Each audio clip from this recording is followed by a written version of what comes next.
मंगलाचरण करेंगे। सवण्णु सवदंसी निम्मोहावीराय परमेठी वंदितुति जगवंदा अरहंता भव जीवेहिम। बोले श्री खजराठ आदिनाथ भगवान की जय। आचार्य श्री कुंद कुंद स्वामी की जय। आचार्य गुरुवर विद्यासागर जी समय सागर जी महाराज की जय। मुनिपुंगा श्री 108 सुधा सागर जी महाराज की जय।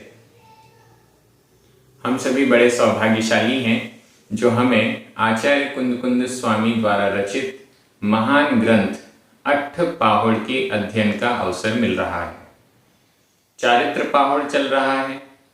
चारित्र पाहुड़ में श्रावक के 12 व्रत जो गृहस्थ होते हुए भी, घर में रहते हुए भी एक श्रावक पालन कर सकता है, उनकी चर्चा हो रही है। आज हम 2 गाथाओं का अध्ययन करेंगे, क्रमशः गाथा क्रमांक 24 और 25।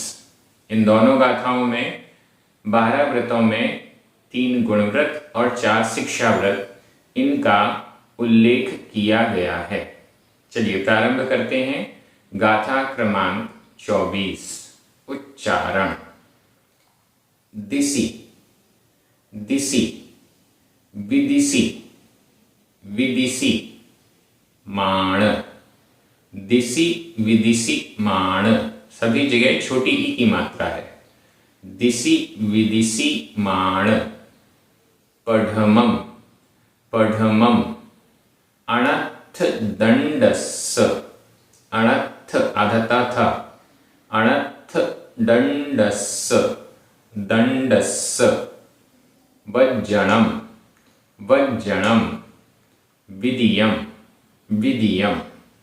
भोगोपभोग परिमा, भोगोपभोग परिमा।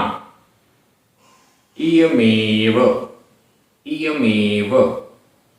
गुणव्यया, गुणव्यया अथवा पुरव, गुणव्यया।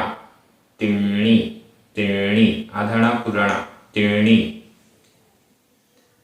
दिशि विदिशिमाण, दिशि विदिशिमाण। पढ़मं अणथ दंडस्स वज्जणं विदियं। पढ़मं अणथ दंडस्स वज्जणं विदियं। भोगोपभोग परिमा, भोगोपभोग परिमा। इयमेव गुणव्यया तिण्णी, इयमेव गुणव्यया तिण्णी। गाथा बहुत अच्छी है, एकदम सरल है।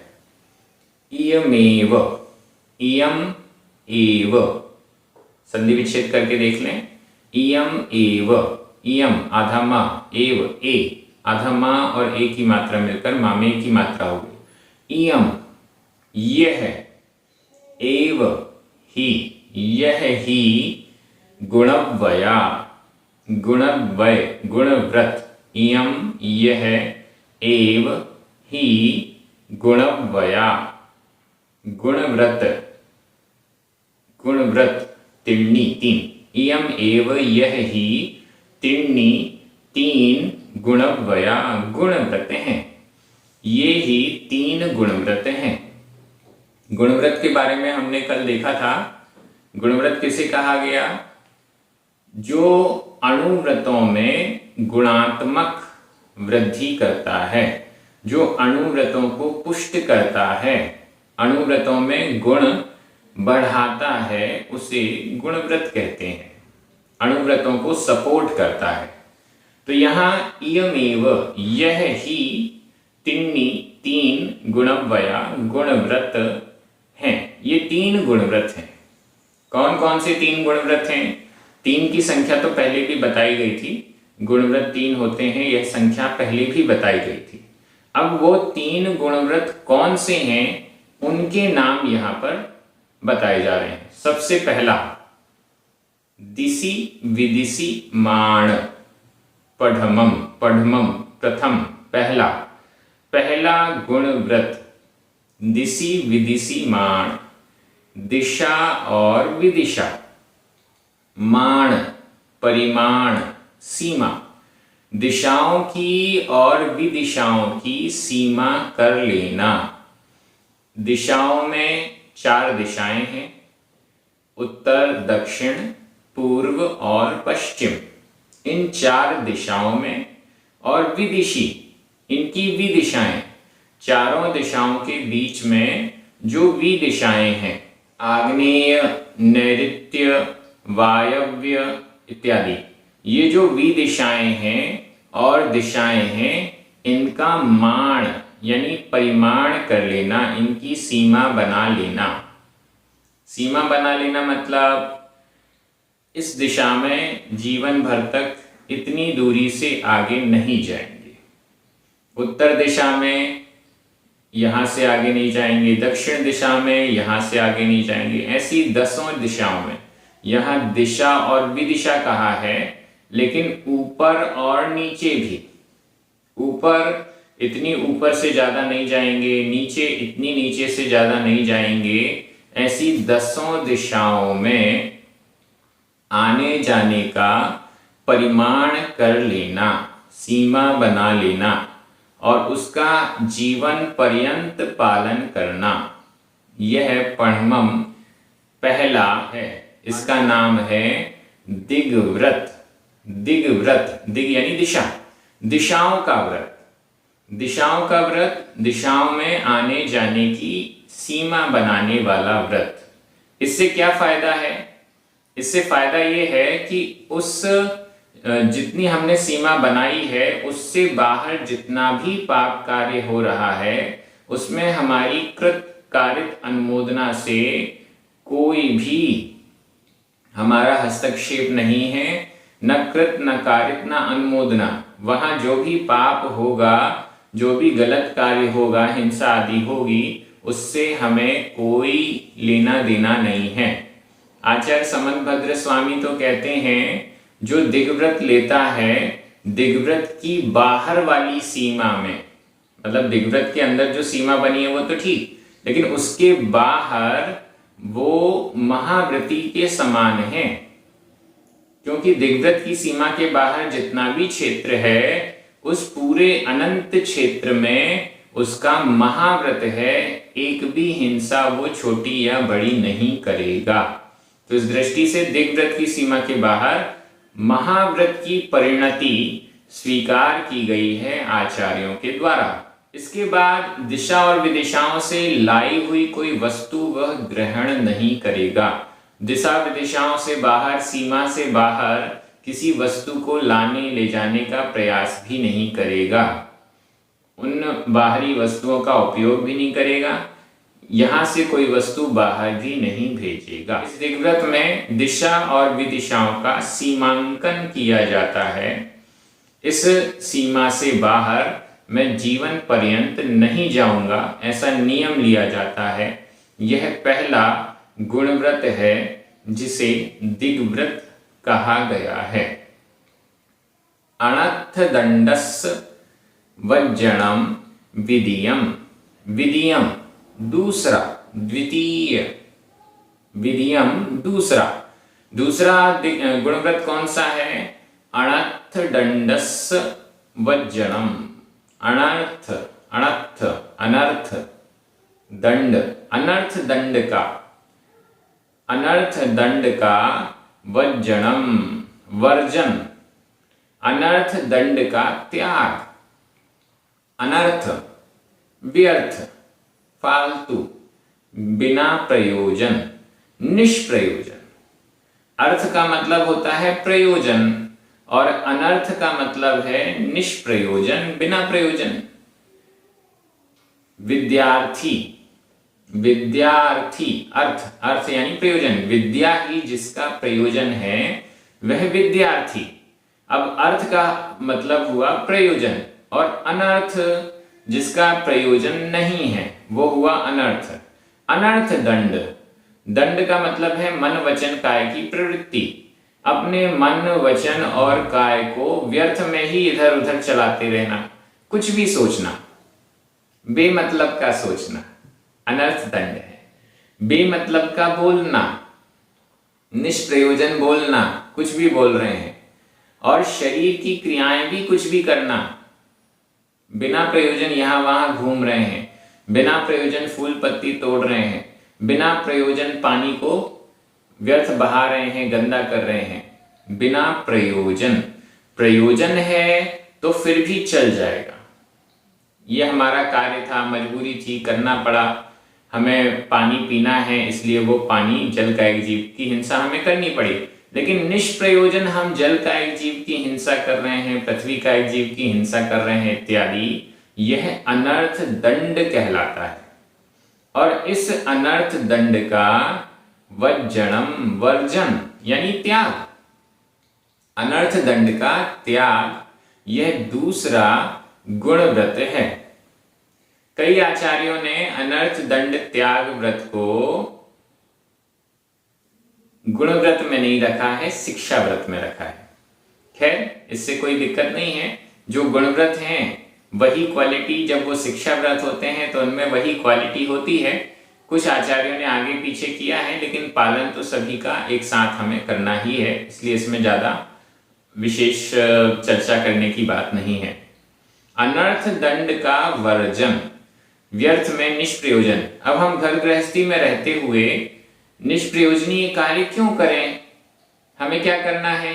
निष्प्रयोजन कार्यों को छोड़ देना है, जो प्रयोजनीय कार्य है वही करनी है।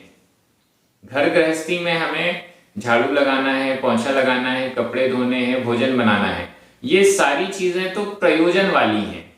हमें दुकान जाना है, सर्विस पे जाना है, ये सब प्रयोजन वाली है। लेकिन इसके अलावा भी ऐसे कुछ कार्य होते हैं, अब टाइम पास नहीं हो रहा, क्या करें? चलो किसी को फोन लगा लेते हैं। अब टाइम पास नहीं हो रहा, क्या करें? चलो पड़ोसी से जाके बात करते हैं, लड़ाई झगड़ा कर लेते हैं। मन नहीं लग रहा है, कुछ लड़ाई झगड़ा कर लेते हैं। कुछ भी निष्प्रयोजन कार्य, एक बार जो कार्य कर लिया उसी को दोबारा कर लेते हैं। क्यों? हमारा समय ऐसा है और बहुत समय है, अब क्या करें, चलो सो जाते हैं। निष्प्रयोजन ये सब अनर्थ दंड कहलाएगा। और ऐसे अनर्थ दंड का त्याग करना, हिंसक उपकरण देना, मन में कुछ का कुछ दुष्ट विचार करना, दूसरों के बारे में चोरी आदि का उपदेश दे देना, बहुत सारे ऐसे अनर्थ दंड के टाइप्स आगे बताए जाएंगे। उनसे दूर रहना, यह दूसरा गुण व्रत है। भोगोपभोग परिमा, ये तीसरा है भोग, यहां भी संधि विच्छेद कर लीजिए। भोग प्लस उपभोग, ग में छोटा आ, उपभोग का उ, आ और उ मिलकर ओ हो गया। भोगोपभोग, भोग उपभोग परिमा, परिमाण, भोग और उपभोग का परिमाण। देखिए, शॉर्ट फॉर्म जैसे हम आज चलाते हैं वैसे पहले भी चलते थे। ऊपर वाली लाइन में परिमाण के लिए केवल माण शब्द आया। अब नीचे वाले में परिमाण में ऋणाक को गायब कर दिया, केवल परिमा ये शब्द आया, शॉर्ट फॉर्म है। अगर हम गोमटसार ग्रंथ पर जाएंगे तो वहां तो और बड़े बड़े शॉर्ट फॉर्म यूज किए गए हैं। अनंतानुबंधी, इसके लिए केवल लिख दिया अण।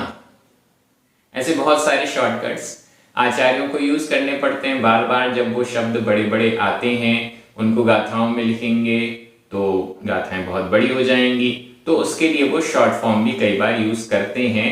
यहाँ पर भी शॉर्ट फॉर्म परिमाण शब्द के लिए माण और परिमा, ये दो शॉर्ट फॉर्म्स आए हैं।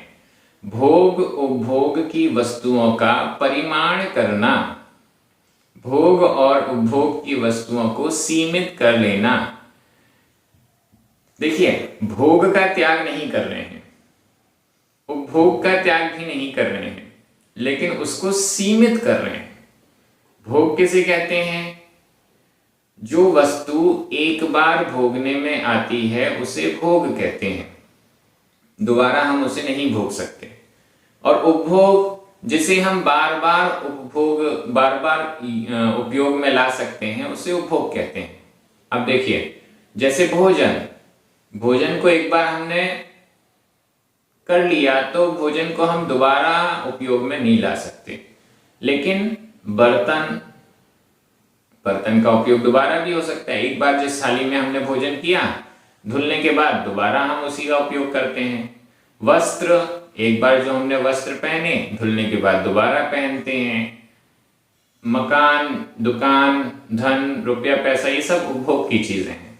भोग की चीजें जो हम एक बार ही भोग सकते हैं, दोबारा नहीं भोग सकते, वो भोग कहलाएगा। और बार बार भोगने योग्य वस्तु उपभोग। भोग और उपभोग की वस्तुओं का परिमाण करना। भोग की वस्तुएं भोज्य पदार्थ हैं। कितने सारे भोज्य पदार्थ हैं, कितनी सारी सब्जियां हैं, कितने सारे फल हैं, अनाज हैं, सबका एक सीमा बना लेना। हम इन भोग वस्तुओं के अलावा अन्य भोग वस्तुएं नहीं ग्रहण करेंगे। हम इतने प्रकार के अनाज, ये जीवन भर की सीमा ली जाएगी, हम इतने प्रकार के अनाज खाएंगे जीवन भर, उससे ज्यादा नहीं। इतने प्रकार के फल खाएंगे, इतनी प्रकार की सब्जियां खाएंगे, पूरी एक लिस्ट तैयार की जाती है। सब्जियों के नाम हैं, ये सब्जियां हम ग्रहण करेंगे, शेष ग्रहण नहीं करेंगे। ये फल हम ग्रहण करेंगे, शेष नहीं करेंगे। भोग की वस्तुएं, उपभोग की वस्तुओं में हम इतने प्रकार के वस्त्र रखेंगे, हम इतने प्रकार की चीजें, प्रतिदिन हम 4 वस्त्र से 4 जोड़ी कपड़ों से ज्यादा नहीं पहनेंगे। ऐसे बहुत सारे नियम भोग और उपभोग के परिमाण के समय लिए जाते हैं और इनका जीवन भर पालन किया जाता है। जिनको हमने सीमित किया है, उससे बाहर की सभी भोग की वस्तुओं के प्रति हमारा ममत्व परिणाम नहीं रहता है। बहुत फायदा है इस नियम का।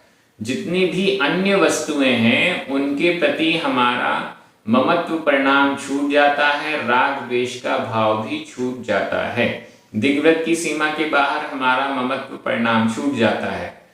ऐसे भोग की सीमा के बाहर हमारा ममत्व परिणाम छूट जाता है, ऐसा समझना चाहिए। इयमेव यह ही त्रीणि 3 गुणव्यया गुणव्रत हैं। ये 3 गुणव्रत हैं। पहला दिग्व्रत, दूसरा अनर्थ दंड व्रत और तीसरा भोग परिमाण व्रत। व्याकरण की दृष्टि से सभी में दिशि विदिशिमाण, पढ़मम, वज्जणम, विदियम, इयम, भोग परिमा, इन सब में प्रथमा विभक्ति का एक वचन है। अनर्थ दंडस्य षष्ठी विभक्ति का एक वचन है। एव, यह तो अव्यय है। गुणव्यया और त्रीणि प्रथमा विभक्ति के बहुवचन है। मैं हिंदी में एक बार अर्थ कर रहा हूं, आपकी नजर प्राकृत शब्दों पर जानी चाहिए। पहला, दिशा और विदिशा का सीमांकन करना। दूसरा, अनर्थ दंड का त्याग करना। तीसरा भोग और उपभोग का परिमाण करना। यह ही 3 गुणव्रत हैं। अब हम चलते हैं अगली गाथा में, गाथा क्रमांक 25, उच्चारण। सामायियम च पढ़मम विदियम च तहेव पोसहम भणियम तय्यम अतिः पूज्यम, आधा जा पूरा जा, अतिः पूज्यम। चौथ, आधा ता था, चौथ सल्लेहणा अन्ते। सामाय्यं च पठमं विदियं च तहेव पोसहं भणियं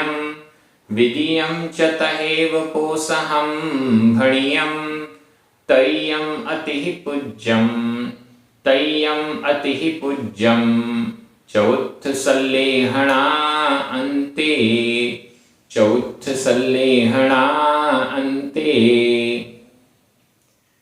चार शिक्षा व्रत। हालांकि इस गाथा में शिक्षा व्रत यह शब्द नहीं आया है, लेकिन पूर्व की जो हमारी 22 नंबर की गाथा थी उसमें कहा गया था कि 5 अणुव्रत, 3 गुणव्रत और 4 शिक्षा व्रत। तो यहाँ क्रमशः 5 अणुव्रत का वर्णन हो गया, 3 गुणव्रत का वर्णन हो गया, तो अब है 4 शिक्षा व्रत। वो 4 शिक्षा व्रत कौन से हैं?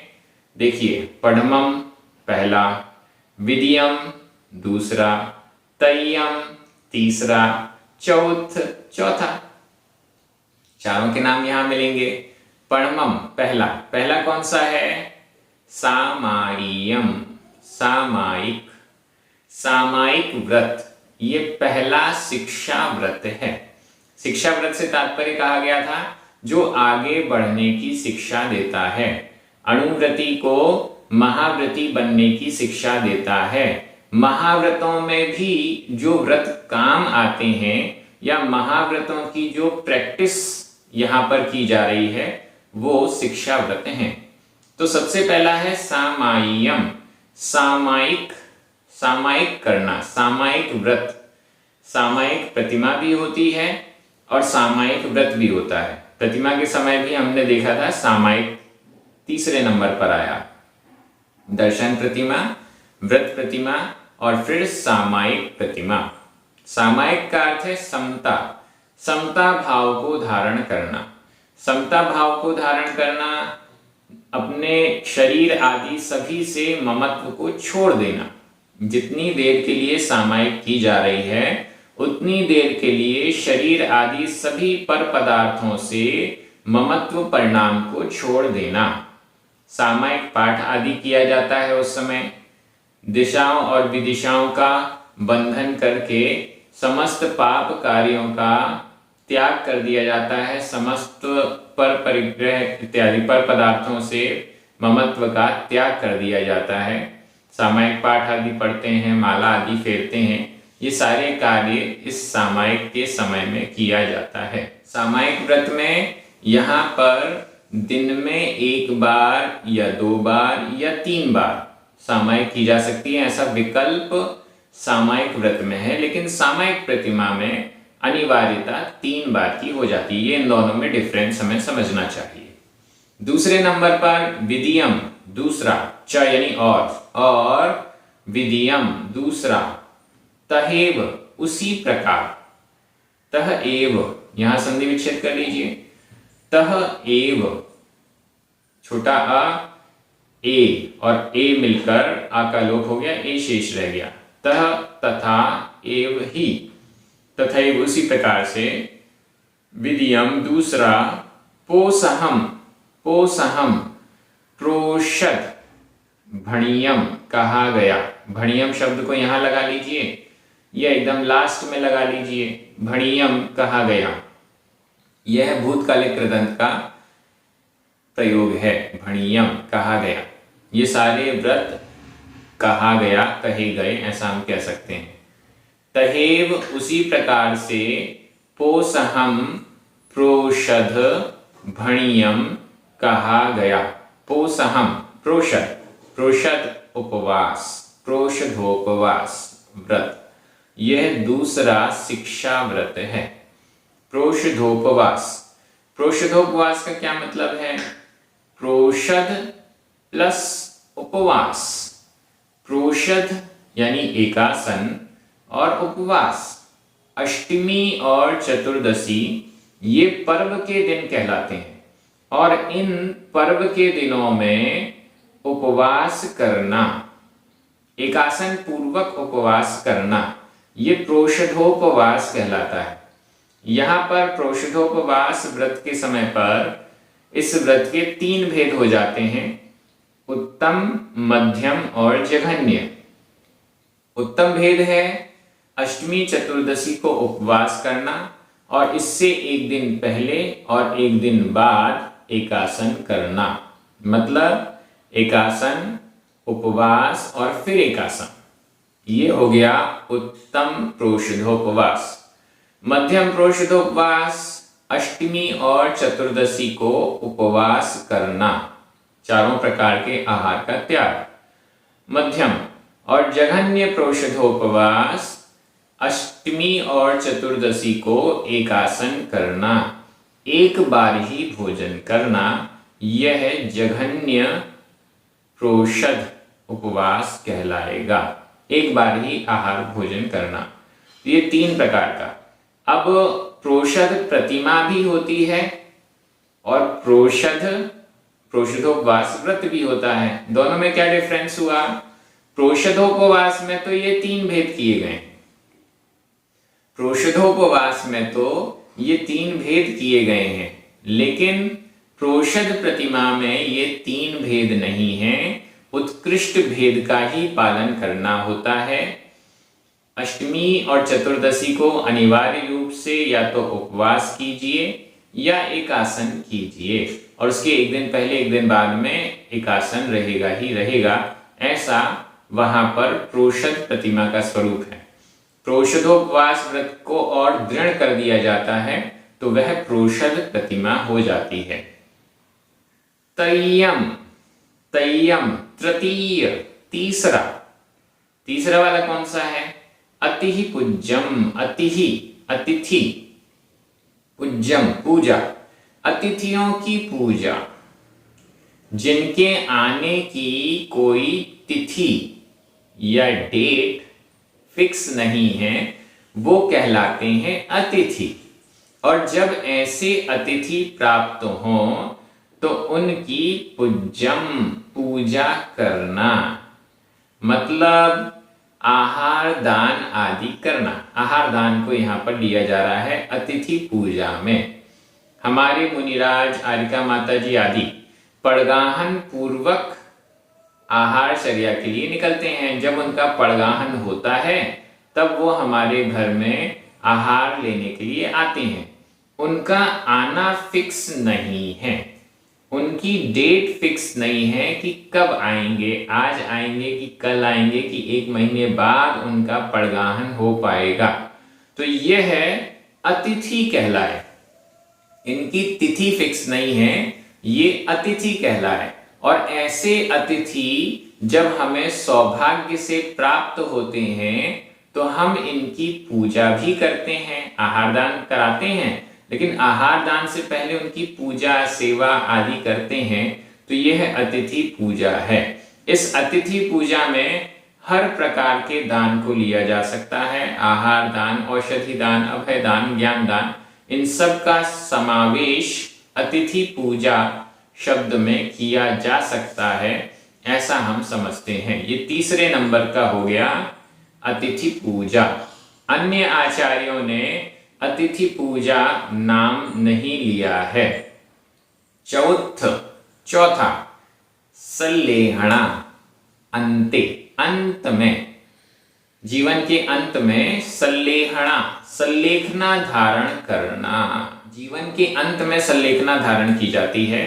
जब हमें समझ में आ गया, हमारे गुरु को समझ में आ गया कि अब जीवन ज्यादा शेष नहीं है, ऐसी कोई परिस्थिति है, उपसर्ग आदि है, दुर्भिक्ष है, बीमारी आदि हो गई है, असाध्य है, ऐसी अवस्थाओं में, या जीवन की उम्र भी एकदम लास्ट पर पहुंच चुकी है, अब इससे ज्यादा जीवित नहीं रहेंगे, ऐसी अवस्थाओं में जब पता चल जाए, जब समझ में आ जाए, महसूस हो जाए कि जीवन अब लंबा नहीं चलेगा, बहुत कम समय का जीवन बचा हुआ है, उस समय अपने व्रतों की रक्षा के लिए, कई बार क्या होता है, असाध्य रोग हो गया तो व्रतों को भी छोड़ना पड़ जाता है, उपसर्ग आदि हो रहा है, व्रत भी छूट जाते हैं।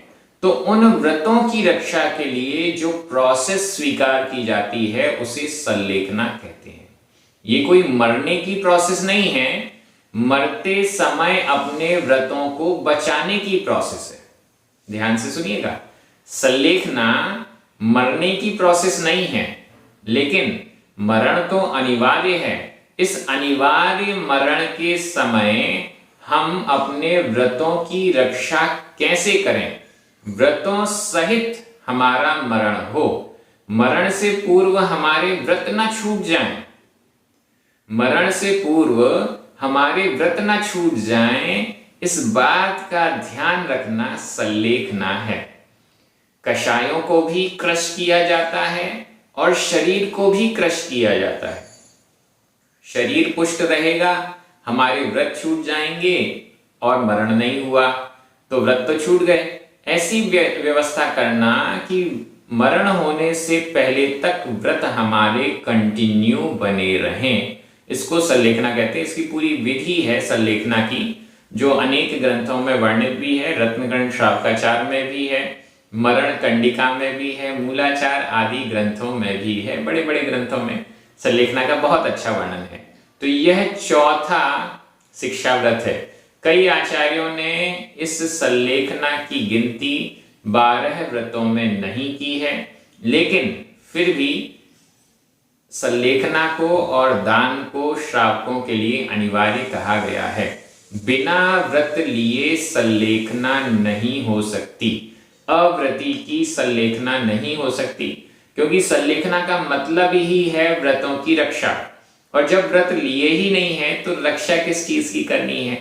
तो सल्लेखना तभी होगी जब व्रत होंगे, और व्रत पूर्वक मरण करना, व्रतों के साथ मरण करना सल्लेखना है, ऐसा हम समझ सकते हैं। ये गाथा भी बहुत अच्छी है। 4 शिक्षा व्रत के नाम और स्वरूप पर हमने चर्चा की है। विभक्तियों की दृष्टि से सामाय्यम, पणमम, विदियम, पोसहम, भणियम, तय्यम, अतिपूज्यम, चौथ सलेहना, सभी जगह प्रथमा विभक्ति का एक वचन है। च ये तो अव्यय है, भणियम भूतकालिक कृदंत का प्रयोग है, अंते सप्तमी विभक्ति का एक वचन है। इसकी व्याकरण क्लियर हो गई। हिंदी अर्थ में एक बार कर रहा हूं, आपकी नजर प्राकृत शब्दों पर जाएगी। पहला सामायिक, दूसरा उसी प्रकार से प्रोषद, और तीसरा अतिथि पूजा, और अंत में चौथा सल्लेखना कहा गया या कही गई। इस प्रकार से आप सभी बहुत अच्छे से अध्ययन कर रहे हैं। सभी को बड़ी आसानी से ये गाथाएं समझ में आ रही हैं, ग्रंथ समझ में आ रहे हैं, एक एक लाइन, एक एक शब्द समझ में आ रहा है। ये बहुत महत्वपूर्ण है। जब तक हम समझेंगे नहीं तब तक अपने हृदय में उतारेंगे कैसे? इसलिए ये बहुत अच्छा कार्य चल रहा है। YouTube के माध्यम से ये परमानेंट भी हो रहा है। जो भी हमारे सहयोगी हैं, पुण्यार्जक हैं, प्रचारक हैं, सभी को बहुत बहुत धन्यवाद। आप सभी पढ़ने वालों को भी बहुत बहुत धन्यवाद। जिनवाणी स्तुति कीजिए, 9 बार नमोकार मंत्र पढ़िए। सभी को जय जिनेन्द्र।